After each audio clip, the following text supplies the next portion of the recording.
Hi, everyone, and welcome to Signature West Podcast. I'm your host, Sam West from Palm Springs, California. Some of us in a lifetime are fortunate to meet the one, fall in love, and then life happens. My guest today, Bryan Ayala, was very fortunate to meet the one, fall in love, got engaged, then life happened. He's here today to share his life lesson, his life story, what he learned, how did he heal, how is he healing, and what's next for him. Hi, Bryan. Bryan? How you doing, Sam? I'm so sorry. It's okay. How are you? Very well, very well. So your story is very dear to me. I know it very well. Um, Take us back to around the year 2011. What was your life like? What were you living? What was your life like? In 2011, I was still married to my ex-wife, and making some transitions in my life. I think I was at that period of time. I think I just left my dad's business, which I ran for about 25 years. And so a lot of things were happening in that transition, which led to a further transition in 2012 when me and my ex-wife got separated. And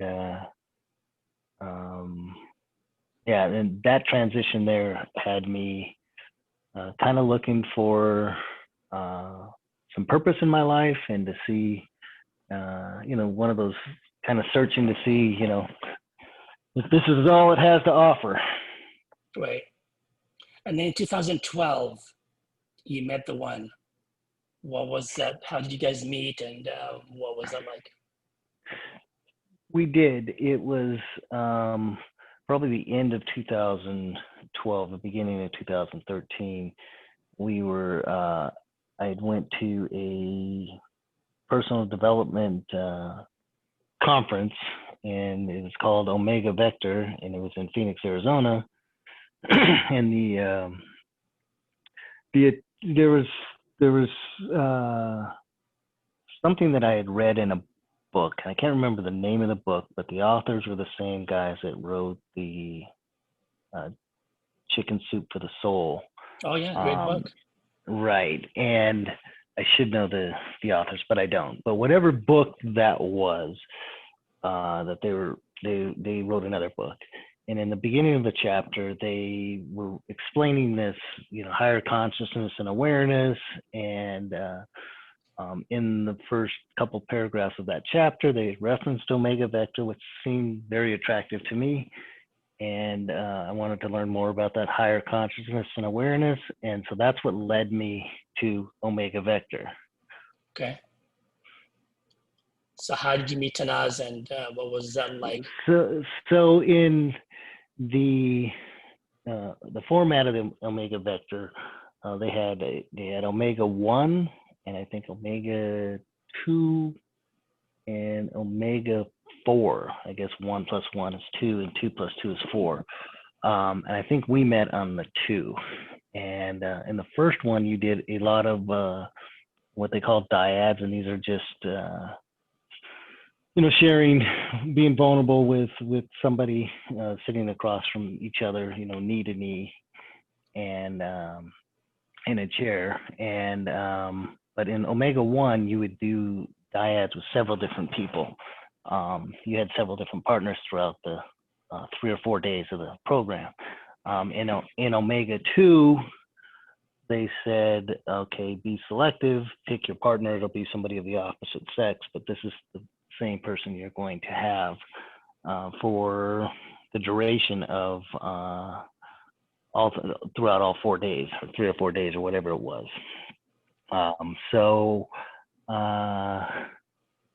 One, I certainly wanted the best looking person to be sitting across from me. Of course.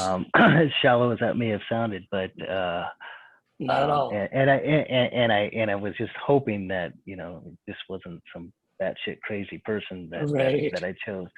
So Tanaz was there, and I went over to her and said, "Hey, would you like to be my partner?" And she said, "Well, I'm not going to save you." And I said, "Well, I don't need to be saved." I didn't think Right. at the time. Don't we all? Yeah. And oh no, I Yeah. know. But yeah, that's how we met, and it was So when did you know she was the one? well, we had the benefit of becoming really really close in that environment, and maybe it was designed to be that way, so that you're sharing your intimate feelings with your partner. But I think there was something sparked there that we both kind of understood and knew, maybe that we didn't act on. Right. But yeah, she was extremely helpful in helping me see a lot of things about my life that I guess at the time I wasn't really ready to look at. And then she lived in LA, I lived in Vegas, this was in Phoenix. So you kind of had this, well, even if there was a connection, how would that work? How we work it And out. yeah, and so there was that kind of barrier that probably kept it from blossoming sooner than it did. So when did you both decide to start dating? It was kind of organic. I think that we certainly stayed in contact, and there we would talk on the phone regularly. Right. So it was kind of courting each other over the phone, and then I would have business in LA, and I'd make sure and take time and see her. And yeah, but it just really grew organically. It wasn't for about 6 months, Right. 7 months before we started really addressing how does this work, how do we go forward. And I remember saying, I don't know, but I've never felt like this before, so we'll make it work one way or the other. And what was that feeling you were referring to? Just completely safe. I you know she was an old soul, so she had a lot about her that made me want to be a better person. She had done a lot of work on herself, and to me that was very attractive. So it allowed her to allow me to be just be me, and that's not an experience that I had really had before. Not that I just hadn't had that experience. So you And continue. Go ahead. go ahead. So you continue to the process, and you got a little deeper, I would imagine.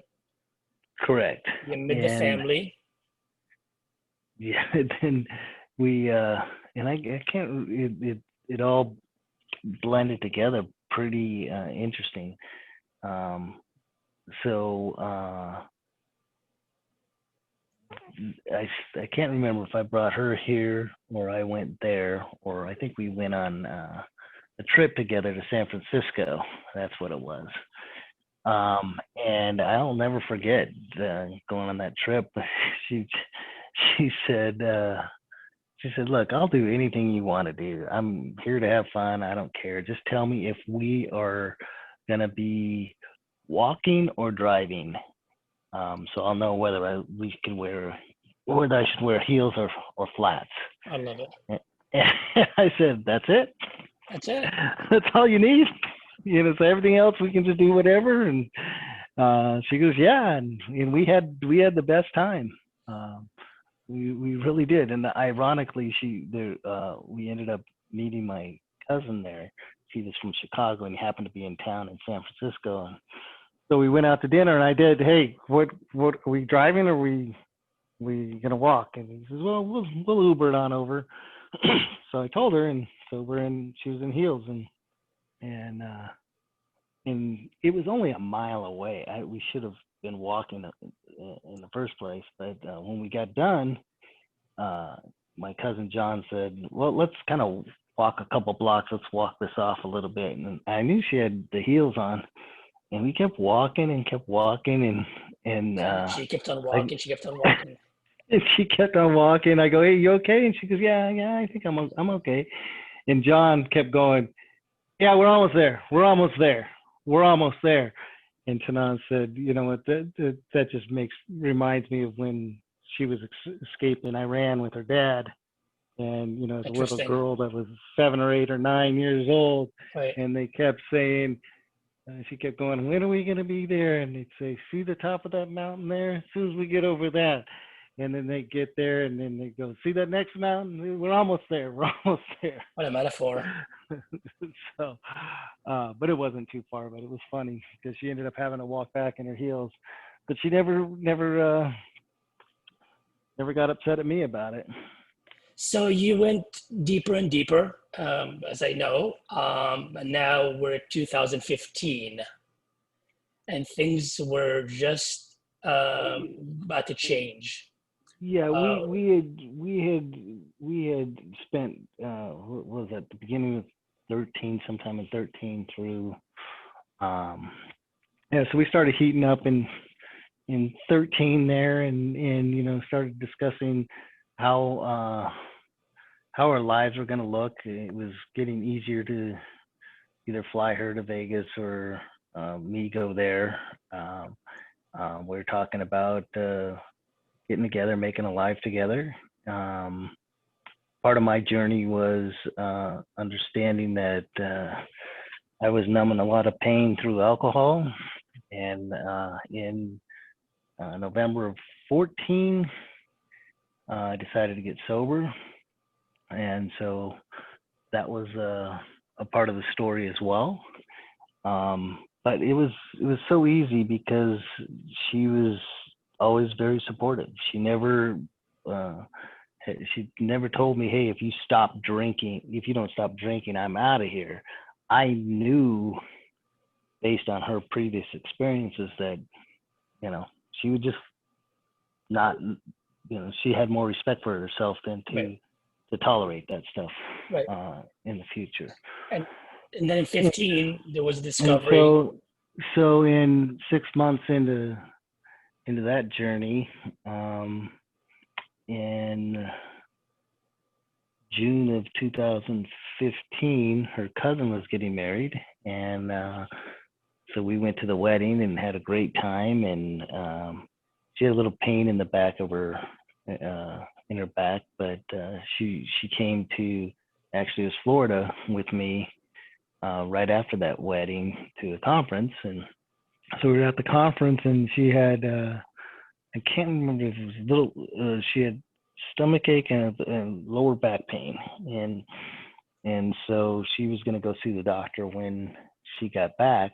And I remember we didn't think much of it. When she went to the doctor, she said, hey, I've done my research, and I think it could be this or that, or it could be pancreatic issue. And he said, yeah, let's take some tests. And so they took some tests, and then it turned out it was pancreatic cancer.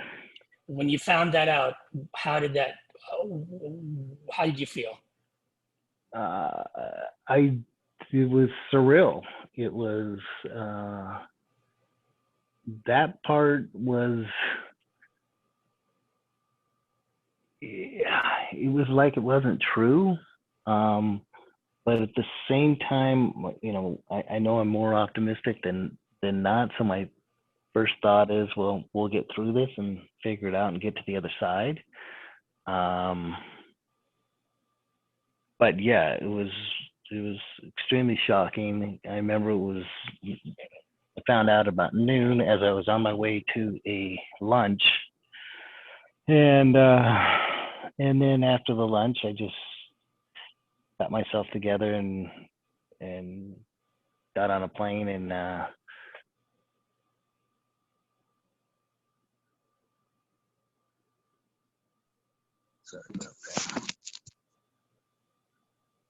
Bryan, I'm here. okay. You okay? I am. Okay. So anyway, we got to LA as quick as I could, and then I think that was good for both of us to be together and go to the doctor the next day and figure out how everything looked for us in the And then you future. found, But and then you found out. So now it's, I would imagine, more surreal and more real. And so now, how did you feel? well, we purposely didn't ask for how much time you have. I don't think either one of us wanted to know how bad it was, because I don't think we saw a lot of value in that, in terms of how much time you have left. But we started doing our research, and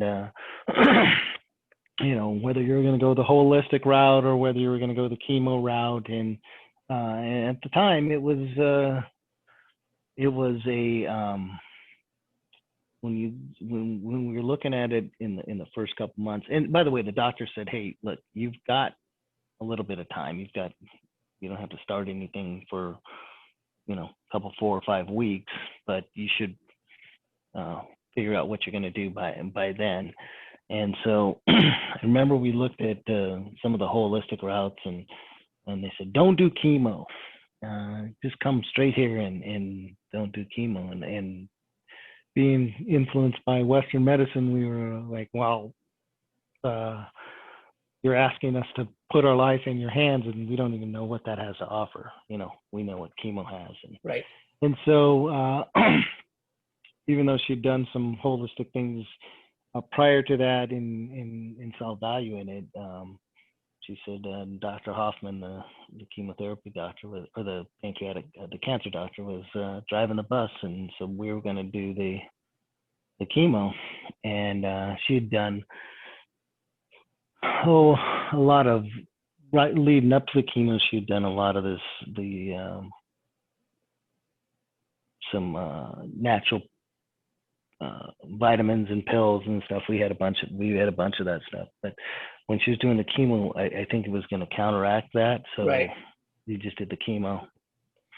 And then after about 4 weeks of that, she asked him if she could do some of this holistic stuff, and he said, sure, you got time before the next round. And she was doing that, and the tumor shrunk. And so he was like, hey, keep doing what you're doing, because that's Good news. That's good news. And then anyway, so the good thing with T was, and me, I think we were perfect partners for each other on that journey. So when did you get engaged? We got engaged, backtrack. So we started in 13. I was targeting getting engaged with her on her birthday, which was July 9th of 2015. We got this news probably a week or two before that. Right. So I sped that up. So when did you shave your head? So. I didn't shave my head till I think September. So September, when she was losing her hair from chemo. We had started got diagnosed in June or July. She started chemo in late August, and then like mid-September, I think I shaved my head. And that was because just to show some support. Right. Right. I just want to make sure the listeners understand that. I believe she also shaved her hair as well due to the Oh, chemo. yeah, she was, I can't recall what her hair was falling out. She was going to go get a wig, and she was struggling with that. And so I was going to fly from Vegas that I think it was a Wednesday. Right.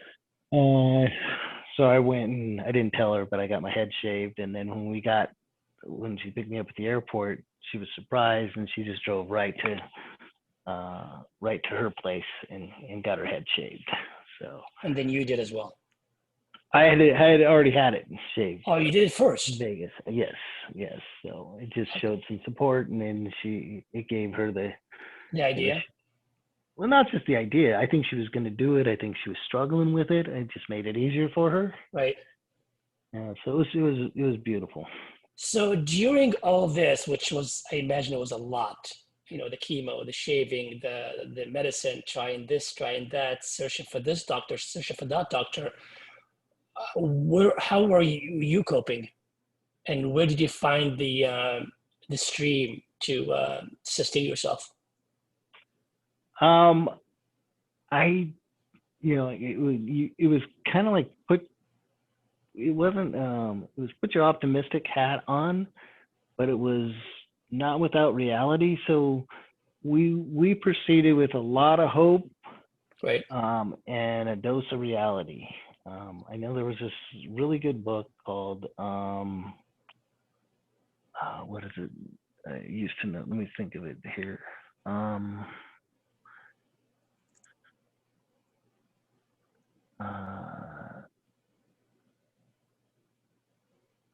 have to tell you about it later. But it was written by gosh, it just drives me nuts that I can't remember it right now. But it's the 9 key things that this PhD from Harvard had wrote a book, had done a lot of research about the 9 key things that these thousands of patients that she had interviewed had done. They'd all done several different things, but these were the 9 key things that they did. Oh, it's called Radical Remission. Thank you. And it was by Kelly something or another. I can't remember her last name. Pretty easy. But so these are radical remission cases that she would highlight, and she wasn't saying that you got to do one thing or the other or any of the 9 things, or don't do chemo or do chemo. She's just saying, hey, here's what these radical remission cases, here's all the key things, the 9 things that they all did in common. And there's a couple thousand interviews that she had done. And so I remember saying, hey, why not you? Of course. Why not you? Why not leave yourself? And Tanaz was that way. She was right. Like, yeah, absolutely. Well, why not me? Right. So during this also, there was expense. This is not a cheap, inexpensive process. There was a campaign created called Team Tanaz.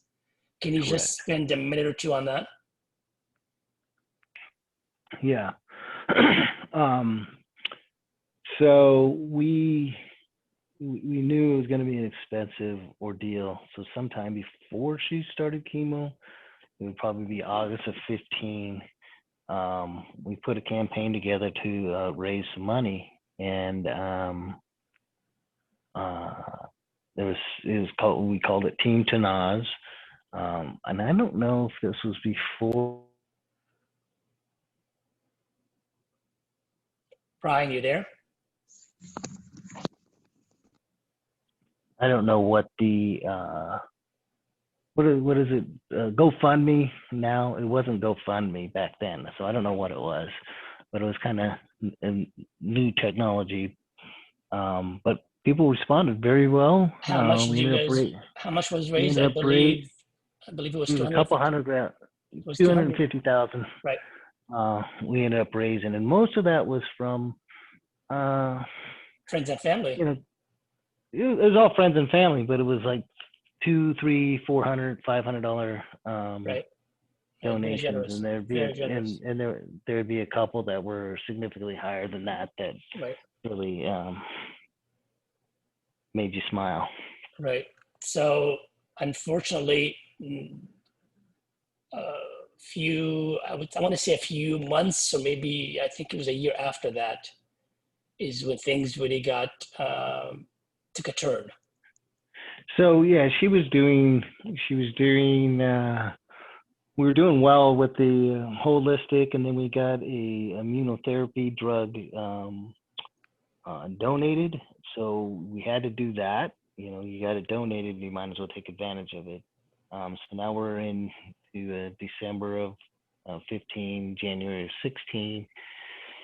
Um, Somewhere along the way, maybe in February or March, her bones started hurting. The pain pills weren't Working. helping out. So yeah, so she ended up in the hospital for the month of last part of March and all of April, trying to manage the pain. And that's when I realized the doctors told me that, and it made sense at the time. It's like every day in the hospital is equals a week of recovery.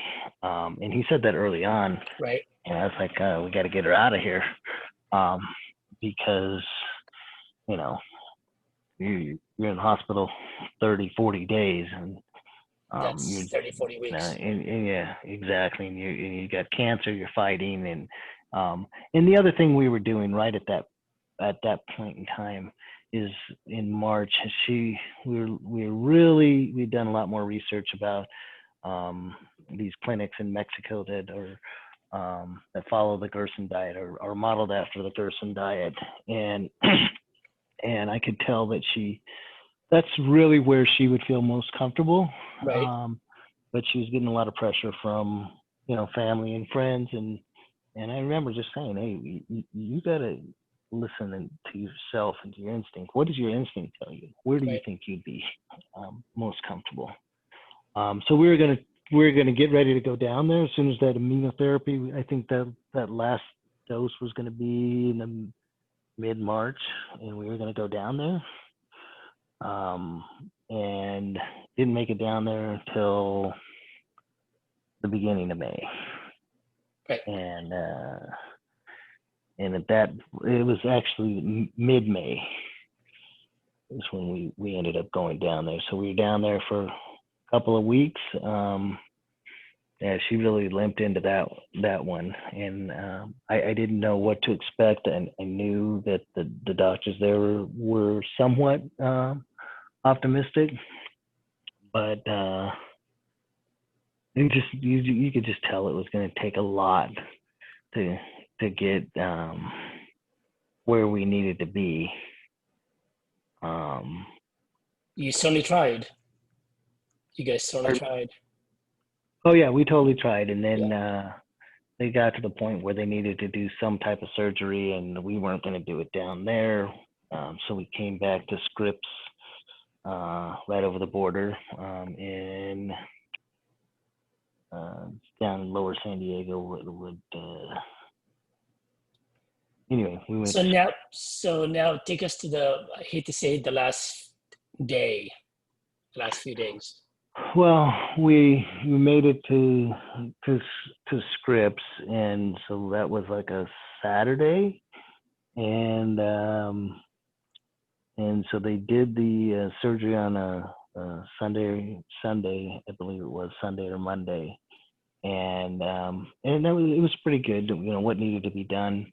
But when they got done with the surgery, the doctor came in and goes, look, because I was in there,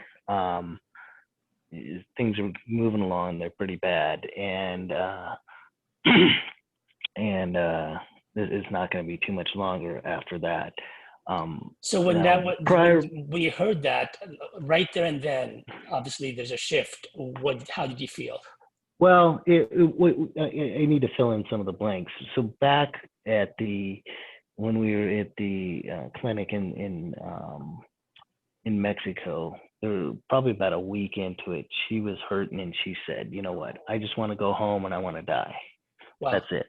And and that was a little bit of, it was hard for her parents and her brothers to absorb that, and I think they helped her decide that, you know what, I'm going to give it another effort and stay. But she had told me somewhere in there that, you know what, I just, I know where it's going, and I just, I'm ready to die. So when the doctor told me that, I think we may have had a discussion in San Diego before the surgery. But when I got out, I just remember telling her, I go, well, you're going to get your wish a little sooner than you might have thought, because we didn't know how long she was going to have to be. It was going to be months and weeks, and so that part was more of a relief for her, and I was relieved to see her relieved. Right. It was more that kind of situation. We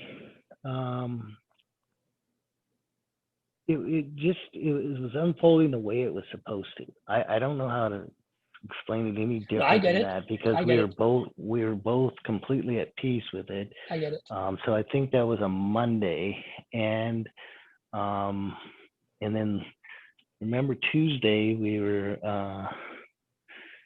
talking, and some of her friends had come and visited her, and in the morning, and then about lunchtime, remember I was going to go get some lunch, and I did. My mom happened to be down there as well.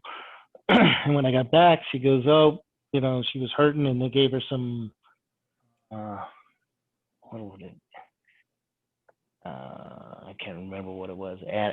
Ativan. Could be. And so she had, whatever it was, she'd had a horrible experience, meaning it knocked her out when she was back in the hospital in Cedars-Sinai in April. So I'm like, God dang it, that I didn't want that for her. Well, she never came back from that. So she was in the delirium stage anyhow.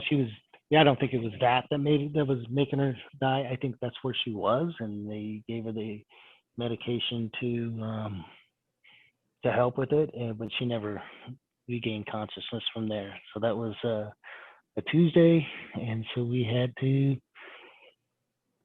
be there through Sunday morning. I remember the day. What did this process teach you? Oh, it taught me a lot. And I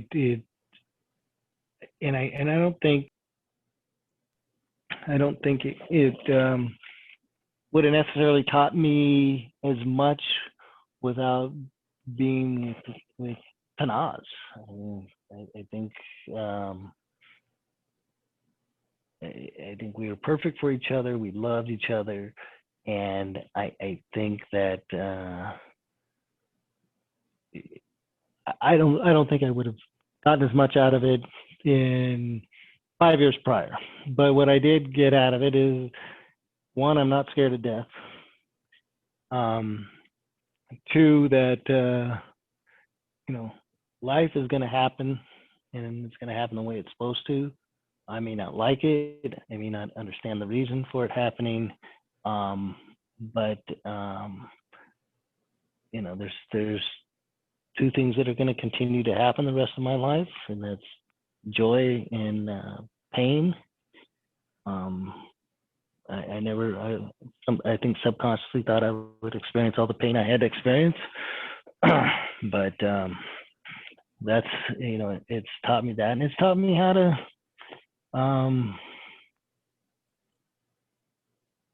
handle adversity in other situations, and I've never had this happen before with anybody else that's died, including my father, who died a couple years ago. Tanaz died about 4 years ago. I have I feel her presence on a regular basis. I'm sure you do. So that was was some unique aspects of that, and I still do. Will you fall in love again? Oh, I'm certain. I didn't have that experience not to fall in love again. That's the other thing. The last lucid conversation that we had, she said, "I honestly hope you find love in your life," and she meant it. Oh, wow. Do you want to fall in love again? Oh yeah, absolutely. You do. Absolutely. The bar's been set pretty high, Right. and I don't say it's high in a way that it can't be achieved. It's I know what it is. Right. And when it's not, I mean, that's probably something else that has taught me to know what it's not. So I'm not today. I'm not in a position where I'm going to say yes to something just because I'm trying to fill a void in companionship. Correct. It's just not. That would not have been the case years ago, but as a result of this experience, I understand exactly what it needs to be, and I'm not trying to duplicate Tanaz. You can't. It's not. That's not the goal. Right. But being with somebody that understands who they are and has done a lot of work on themselves is probably an important part of it. Right. People that understand, even if they understand, hey, I'm not done with my journey yet. I'm still, recovering from pain and that some parts of those are attractive as well. But it's just as long as, there's a whole bunch of stuff packed into it. But, I remember something vividly early on when we were still courting each other and we were talking on the phone. This may paint a little bit of the picture. And I remember it was at night. I must have said something. I don't know what it was that upset her, but I didn't know she was upset. And the next day when we were talking on the phone, she said, "Can I tell you something?" I said, "Yeah, sure, whatever." She said, "I know you didn't mean it this way, but last night when we were talking, when you said this is how it made me feel." And I was like, wow, that's always stuck with me, because right. It wasn't just a get out of jail free card. It was, that's the way you should communicate if you care about somebody, rather than give them the benefit of the doubt. Right. And that could have manifested itself in a ton of different ways that would be negative, but I always remember that, and it's always made me want to be that type of person as well. Right. I get it. She was very special. One last question. What did the current situation, COVID, teach you? Oh, well, COVID taught me, I don't know if it taught me, I know this during the time when we were, everybody was quarantined. I knew clearly that's something that I did not control. And instead of worrying about something that I didn't control, I also was kind of enjoying having the time off and not having to worry about something I couldn't do anything about. Interesting. And I also said, I am not going to be a year from now when everything's fine and we figured out how the world looks after we've got some, foundation under our feet. I'm not going to look back on that and go, exactly why didn't you enjoy the 2 months off that you'll never have again in your life? It's more than 2 months, by the way. Well, yeah, at that time is how I was looking at it. Right. Anyway, we got back to work a little bit in June, May and June. Bryan, thank you so much for doing this. I know it's not an easy topic, but I do appreciate it. Perfect. And thank you, everyone that's listening. Please subscribe And this is Sam West with Signature West Podcast. And I will see you next time. Thank you very much.